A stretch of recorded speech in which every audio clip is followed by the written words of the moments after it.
Good morning guys, ni ami karon sa corn area pod ni Lia Coli.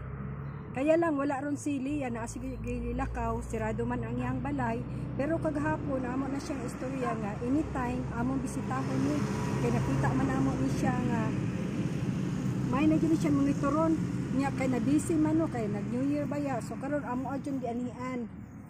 So same sa atong pagabuhaton, amo na pod ning sundon ang unsaon pagkuha niini. So dire kay na istorya naman ako si Lia kagahapon, wala man siya, so kita na lang mo adto. Dapat. So kini iya ha. Nagsugod na nagtasal guys. Nasim daw ni mildew tiyam. Oh. Dari ka. So, na-shade ko no, daw ni mildew.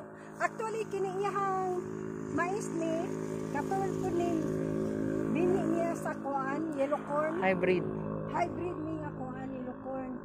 So, karon naan siya sa stage na hapit na siya, magtasal na dyan. Oh. So, atuon na to dito kung wala ba dyan mga tanda. Posa ni. Posa ni. Third station guys. Nasa kinan andiri gamay na ulot oh. Nasa kinan gamay. Pero wala na mi kita gulod. Nabay daw ni mildew sa tapad. Saan ni? Tapos nan sa dahon damage. Ay na damage kani mga dahon-dahon niya. Pero wala na mi kita gulod, itlog na ay ko na lang. Tai na lang sa ulod. Oh, dara naitai sa ulod. Siguro ano may ulod ni, siguro ang uban na ni nagpipate na. Na. Bali na ko dahon. Katuhan.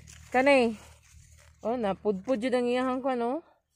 Sa taga ni flag leaf. Sa terman niya. Sa terman ni sa tumoy. Lang. Station 5 na ni guys. Kay sa ate Miriam tapod sa unahan.